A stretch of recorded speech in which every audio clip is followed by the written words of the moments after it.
too. Good evening. Good evening. I'm excited to be here. So thank you very much. Thank you, Councilwoman Sheffield, for the invitation.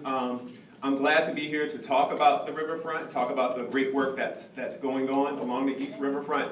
And I also want to provide some context. So I'm going to sort of provide an overview of some of the things that have taken shape along our Riverfront and what make it a very special place. So let me get situated here. Is there a clicker, or do I just need to?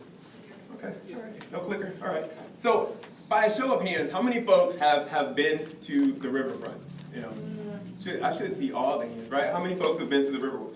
So the Detroit Riverfront Conservancy is best known for its work along the Detroit River. You know, it's essentially a vision for a 5-point. Yep, just got to click that. So the Conservancy is best known for its work along the Detroit River. Really, the work that has gone into creating a vision for a 5.5-mile connected waterfront along the Detroit River, basically extending from the MacArthur Bridge all the way down to the Ambassador Bridge.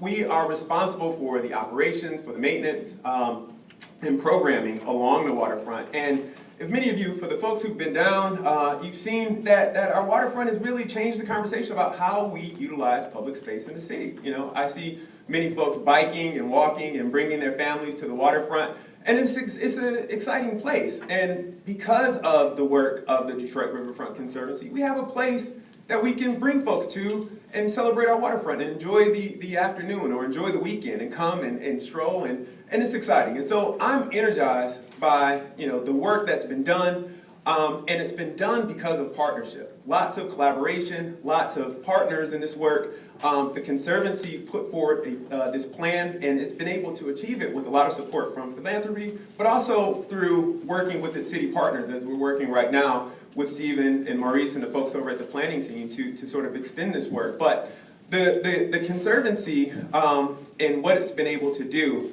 has really been about this 5.5-mile vision that's connecting our waterfront and also connecting to places. So here I've got a map that I provide, and this kind of just sort of provides a visual on what we're talking about. At the end, you've got West Riverfront Park, and on the other end, you've got the East Riverfront. And this is connected space. This is the places that people are going to get active. And when I think about the history of our waterfront and where, how far we've come, where we were several years ago. The Conservancy was formed in 2003. And so over its time, it's been about this work of transforming our waterfront. If you're familiar with the history of our waterfront, it was once a place for industry. It was a place where people, did things and built things. And this was the history sort of in the city. And so when we began working along the waterfront, this is what we have. This is what used to be along our waterfront before the Conservancy started to do its work several years ago. And because of our work, you can see how it's been transformed. Again, this is another before when we look at the former experience along our waterfront. And what we have now, we've got this place, this destination, that folks are going to, and it's great, And so when we talk about these before and after, and looking at the plaza, this is Riverfront Plaza, and looking at how this is a destination for folks. Another plaza we have here, where in what it used to look like and what we have now. And I'll just take you through these really quickly. We've got places that people are playing, people are doing things. This is over at Mount Elliott Park, where there's a splash pad, and places that you can take your children.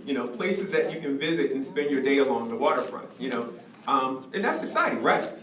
I want to get some energy. That's exciting, right? Yes. So we need these types of places. It's important to the future growth of our city that these places remain accessible, that they remain family friendly, that they remain destinations that we can go to.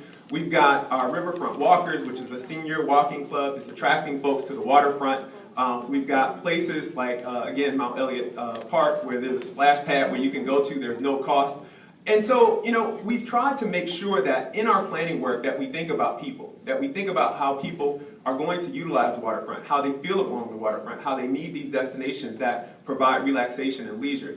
And this is what, we want in our city, and we want more of it. So, place and people. If I think about, how we describe the riverfront, that's what it's about. And it has to stay this way. We have to make sure that as we move forward, we're continuing to think about place, and that accessibility is an important point. And these are also things that I hear being expressed by Steve and the folks at the planning department.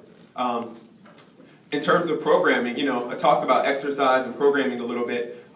Walks and runs. Last year we had more than 50,000 participants in walks and runs along the riverfront. Special programming, programs that provide education, programs that allow kids to learn about ecology and environment, and learn about how the waterfront ecosystem works. Fishing fest that gives kids the opportunity to partake in recreation, things that, that'll give them enjoyment, but also things that build bonds between families. And I think that this is what important programming along the waterfront is supposed to be like. And then we got GM River Days. I passed out, there's some, everyone has, I hope everyone takes one of these pamphlets that we have, these literature. But this is basically the programming that we're going to have along the waterfront for this year. We've got GM River Days coming up on June 24th through 26th. We've got a great lineup. For this year's, we've got Patti LaBelle, we've got SWV, we've got Mint Condition. You're also going to have the B-52. So we're thinking, working in partnership with folks like GM. And this is bringing entertainment and bringing exciting things to the waterfront. Then we have programs like Reading and Rhythm, that are combining sort of movement, but also education and the premise of reading, and getting kids active and engaged in programming. Moonlight Yoga, things that get people active, that think about health. Again, another important premise of waterfront activity. And so when I think about the summarizing characteristics, beautiful, exciting, safe, and accessible. This is what the waterfront means to us. A world-class gathering space, a place for people, and a place that celebrates the history of Detroit and brings Detroiters together for great times and to bring and celebrate around their families. All right. And most of all, a riverfront for all. It's important that the riverfront remain a place for everyone. And so with that, this sort of sets the precedent for the work that we're doing now with the planning department. And how the programming and exciting things that have taken shape along the waterfront, how they're creating this moment for us to think about the future. And I'm going to turn it over to Steve for that. Thanks, Richie. He's not excited at all, is he? It's a joy to work with Richie. He brings a real energy and the commitment of a Detroiter to the work. I'm really beginning to understand what that means. A very special place as far as civic pride is concerned. And that, in many respects, is at the root of our mission in the planning department, which I'll get to. Were you just clicking? Yeah, just click. Yeah. Oh, is it just clicking? Yeah, no, click here. Yeah, just click right there. So I'm going to really hurry through these because these are very technical in terms of the analysis that's underway. We have a 4-month contract with one of the world's leading architecture and design, urban design firms, Skidmore, Owings & Merrill, out of their Chicago office, who were selected to be the consultant to develop the master plan over a 4-month period. The process by which they were selected was revolutionary here. It was transparent.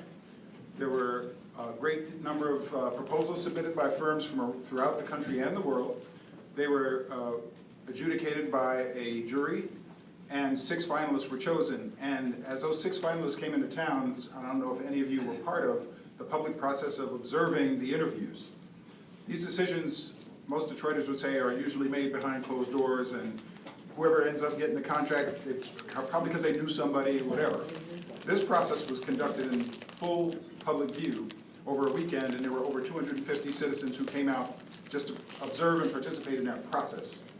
So through that, we, yeah, I got it. We wound up with a team that is not coming in with answers, but coming in with questions. In fact, the reason why I have my sneakers on today and I'm sort of a little disheveled is because I ran here from the riverfront where we are conducting tours of residents tonight to walk along that riverfront and to pull out from them their wants and needs. Richie ended his presentation about the Conservancy with the slide, "A Riverfront for All," and that is a drumbeat that we're all marching to on this project. There's a lot of concern about when new development comes in, is it for us? And I think with this mayor and his commitment to neighborhoods and to the citizens of Detroit, we have that underlying everything we do, and in this case, for Riverfront being such a tremendous asset, that is the charge. And you will see that we create an environment that is supportive of the program activities that the Riverfront Conservancy and the city are undertaking to bring the citizens to the place. It's the people that make the place. That was another beautiful slide that Richie shared. But, you know, I like to make an analogy between people and place like cooking. I like to cook.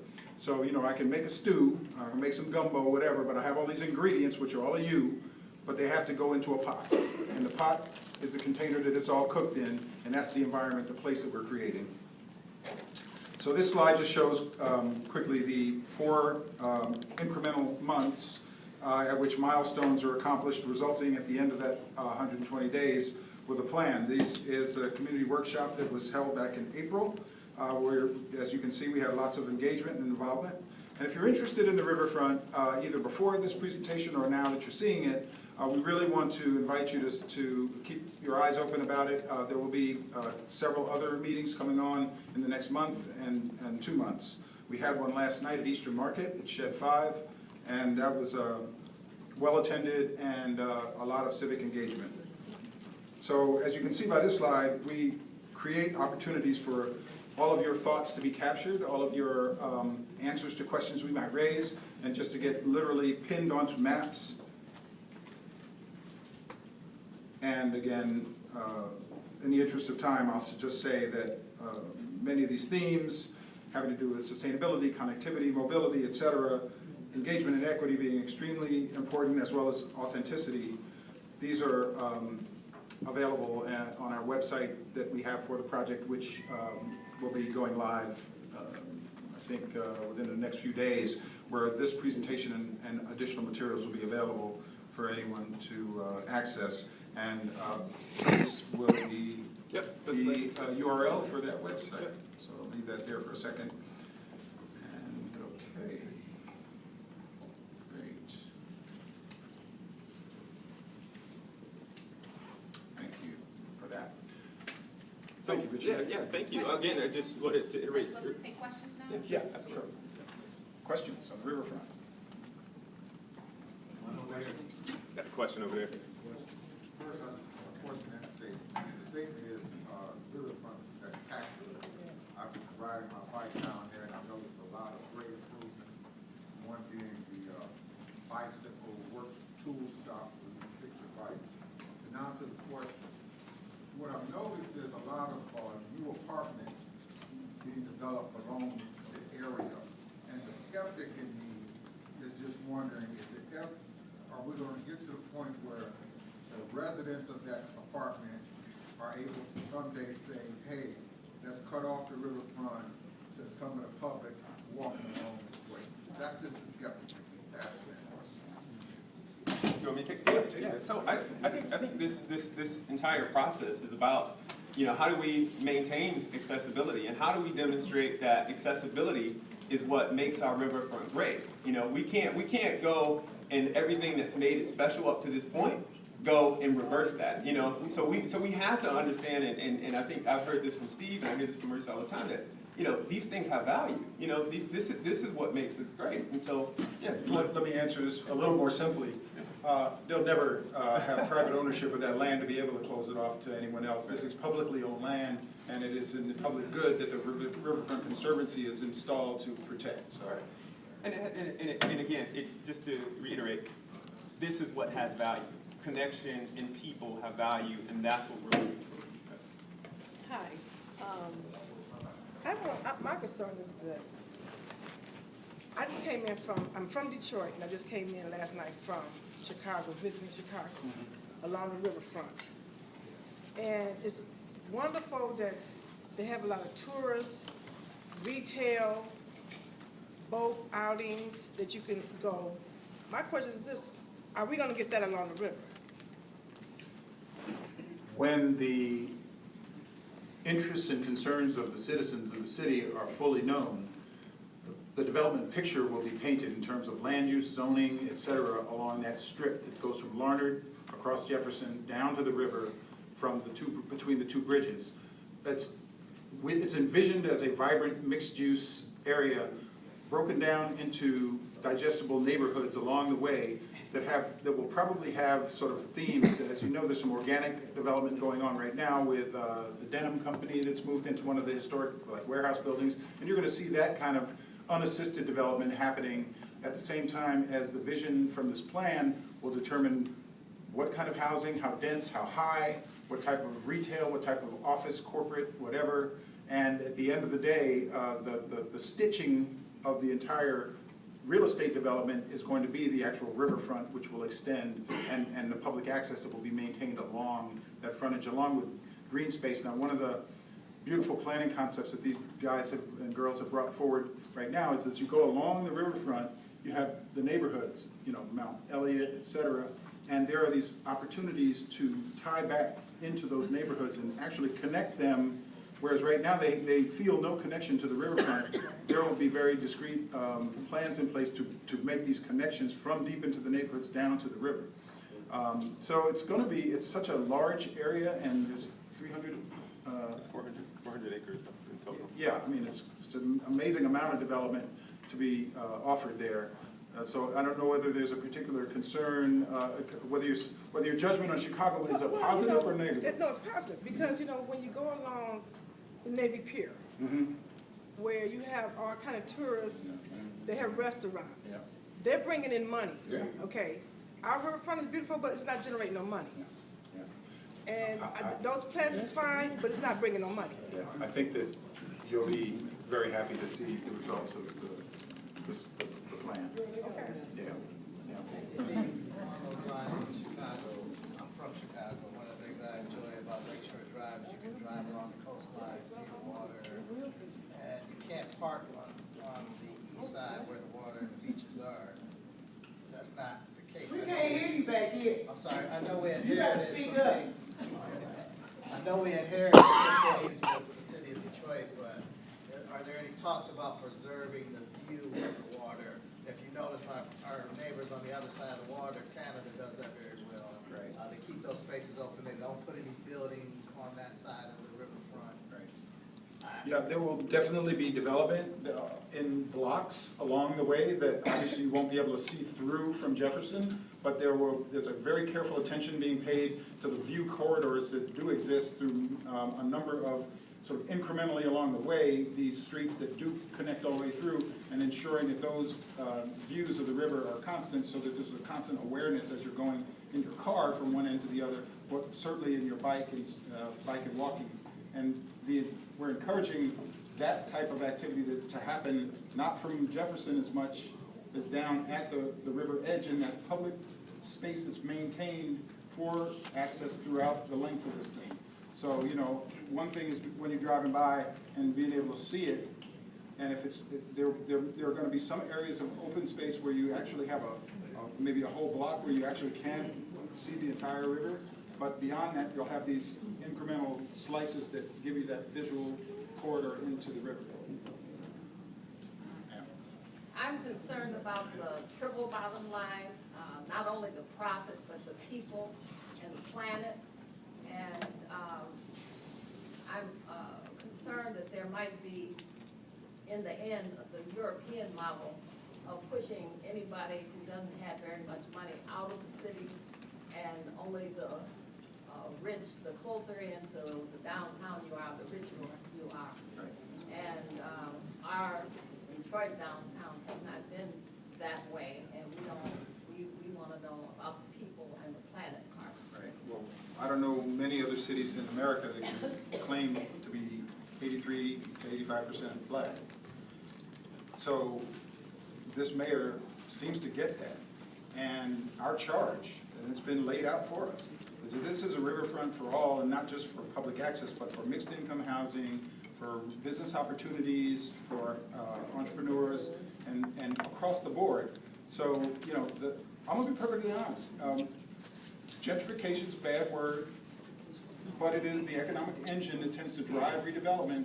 And the challenge for us is to find a way to do that through policy and so forth that ensures that there's mixed income, mixed opportunity for businesses, so that you have a whole range. And that's done partially through the philanthropic community that can bridge some of the gaps that without which the market capitalist way would just wipe out anybody of any color who didn't have the money. Well, part of that economic engine is the tax dollars that go to all of these developers. And so we have to be in that conversation before they start seeing things happen. In our community, you hear rumors of things, but you're not in those ground floor conversations that are very important. Yeah, and I just want to say something to that, because I think what you're saying is very important. You know, we want to think about people, we want to think about planet, we want to think about things like ecology and green infrastructure. We want to think about, you know, how do we maintain accessibility? And I think that's why this planning process is so important. You know, I think it's very important to look at other cities as benchmarks. I mean, it's been brought up, Chicago and some of these other cities, but I think that the opportunity that we have here in Detroit is both premised on the exciting things that we see occurring and the trends that are happening in cities across the country, but also the important part about inclusion, about making sure that these things also lift, you know, and show promise for the Detroiters that are living here. So so it's a very sort of, I think we have a very, this is a very important moment, and we have to take this moment seriously. And I think that that type of intention is being put into this planning process to think about, you know, how it'll touch folks and how it needs to really help improve the city and set a precedence for how you do equitable types of engagement to create a great city. And so it starts at the top, and if you, I don't know whether you have an opinion about Mayor Duggan, but what I've witnessed in my experience here is that he is very committed to being out in the neighborhoods, to hearing firsthand. I was at the DIA meeting, he caught hell, and he stood there and took it for all those couple of hours for anybody who had issues. And some of them were legitimate, some of them were beyond his control, like the school systems, et cetera. But you know, when you look at his activities and his actions, we work for the mayor, and he's collected people who are like-minded in terms of what you're talking about. He's got a bunch of black folks in here running this stuff. Why? Because that's our people. And so I don't know what to tell you other than we have processes set up, like we're just talking about with the meetings, where everyone's invited to come out, and these questions are among the type of questions that get presented at these meetings, and they can get answered by a whole range of people that are in jobs in the economy, work directly for the mayor, work in planning, et cetera. And it's a very transparent and open thing. So, you know, I understand skepticism. I grew up, you know, the son of an architect, and there was a time where our community issues only got handled by black architects who, in their spare time, could go back into the community and do that work. Now, we're living in a slightly different time, a little bit more of an enlightened time, and we're living in a city that presents this landmark opportunity of inclusion and representation. So at the end of the day, it is the same sort of Detroit core citizenry that's riding this wave of reimagination and renovation, or whatever. I didn't mean to say that we weren't included. I've been included. We are always included because our tax dollars are always involved. I'm talking about the conversations that create the plans that come to fruition. All right, Richie, really quick, because I want to make sure everyone gets in. Can you touch on the neighborhoods that we were not necessarily Riverfront, but from a planning perspective, this map here says that there's neighborhood study areas within District 5. Can you talk about maybe some of the major planning taking place within District 5 in certain neighborhoods and what residents can expect in those particular areas? Sure. So we're coming out of a period where the planning department was very sparsely populated, and development activity was pretty much self-driven. With this new planning department, which numbers right now around 25 individuals, professionals, some of whom are Detroiters and some of whom, like myself, have come from out of town, we're organizing the planning department into 6 offices, basically. 3 are geographically centered. I'm in the Central District, which is Council Districts 5 and 6. My colleagues, Esther Yang is in a similar design director position for the East, which, as we know, are the broader residential areas with commercial corridors that have seen better days. The West, the same thing. And so those are the 3 geographic offices of planning. Each of us has a complement of a landscape architect, a historic preservationist, Jennifer, a city planner, Karen, and a architect / urban designer, Julio Cedeno on my team, who's about to join us from New York. Then there's an Office of Zoning Innovation, because as we know right now, if any of you have tried to do a project and needed a zoning variance, it's done project by project, site by site, which is not a good way to proceed, not with the amount of development that's happening. So we will be embarking on a major master planning effort to revisit the master plan from old and to coordinate it with the zoning ordinance and make development a lot more, easy and streamlined. So there's that Office of Zoning Innovation. There's an Office of Strategic Planning, which also has a complement of professionals across disciplines that are there to do the more citywide activities like, say, a signage ordinance or this zoning and master planning piece that's under strategic planning. And last of all, the office I love the most by its name is actually in a bureaucracy, is the Office of Yes. Maurice has created the Office of Yes as a place to coordinate philanthropic activity. Maurice comes in with a bold idea that if we want to get something done, we'll go find the money if the city doesn't have it. And in case in point, the East Riverfront, Mark Wallace, who is a key member of the Conservancy with Richie, and Maurice went out on a tag team mission and literally raised $1 million to get this master planning study underway. So we are very, very committed and organized to approach this thing holistically, and doing so through that structure that I just explained. So the specifics of what you'd like me to say, I can't right now, because until strategic planning is in place, we won't have the actual action going on in these areas, although we're identifying them right now. I will say that as expansive as the residential fabric is out in the neighborhoods, some of which are still very much intact, like up in University District or Sherwood Forest, or Palmer Woods, whatever.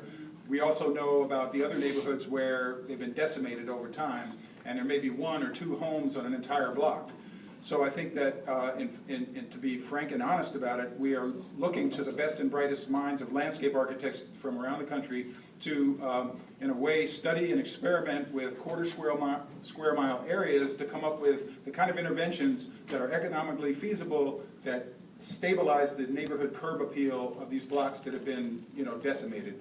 And so some of that might be urban agriculture, as we've seen some of that in action already, and some of that might be simply landscape design that creates a more pleasant scenario in a block where there's maybe 1 or 2 missing homes, and just so that neighbors don't have the threat of just vandalism happening through those vacancies. The mayor, as you know, has been on a very aggressive plan of demolishing derelict homes through a lot of federal funding, and that will continue. And he has a map that he shows at his meetings all the time that shows the number of homes that he's had demolished over the last few years and what's expected. I want to say that underlying all of this, and this is what I really would like to leave you all with, is the spirit in which we're going about this work. There are principles of design excellence that we are stewards of. When Detroit had its heyday, and when this great architecture of this city happened, it was at the economic apex of the country and of the city. I mean, stuff happened here that'll never happen again anywhere in America. So our job is to preserve what is still viable as evidence of our legacy, the legacy that they left for us that's still viable. Now the question is, what legacy are we going to leave for our future? And just as there was a bar of excellence that was set very high and the public expectation along with it, and that has declined over the last several decades, our first job is to get the public's expectation back up to that, so that you're expecting excellence, albeit in a 21st century package, meaning that there are sustainability, all this other good stuff. I'm sorry. No, it's okay. You're passionate. Equity, sustainability, resiliency, and healthy living. Those are the 4 cornerstones of how we're approaching this. Equity, sustainability, resiliency, and healthy living.